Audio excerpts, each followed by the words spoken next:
Le changement climatique a de nombreuses conséquences sur les forêts wallonnes. Aujourd'hui, on part à la rencontre de Maxime, garde forestier dans la province de Luxembourg, qui va nous expliquer un petit peu la situation sur place. Suivez-moi!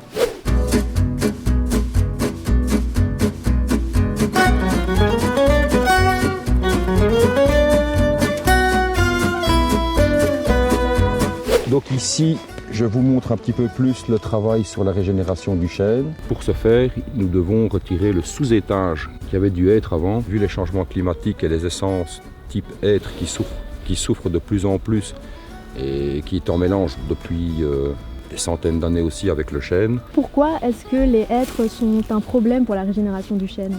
Pour la régénération du chêne, le hêtre est un problème parce que le hêtre fait beaucoup d'ombre au sol et ce qui empêche le gland de germer comme il faut. Donc ici dans la parcelle ici, comme vous pouvez voir, nous avons retiré le sous-étage de hêtre afin de permettre au chêne de se développer.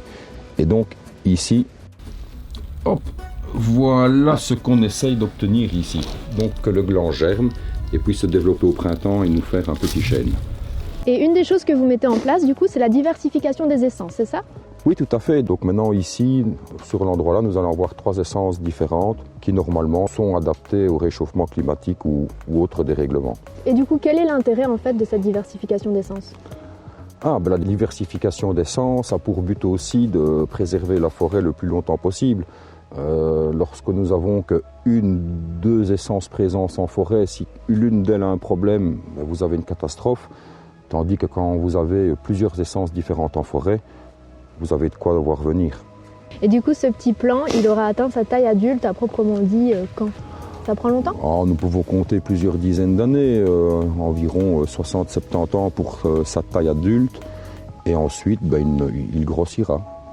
Donc c'est vraiment un travail sur très très long terme. Le forestier travaille toujours pour les futures générations. Et de ce fait aussi, il récolte ce que les générations précédentes ont fait.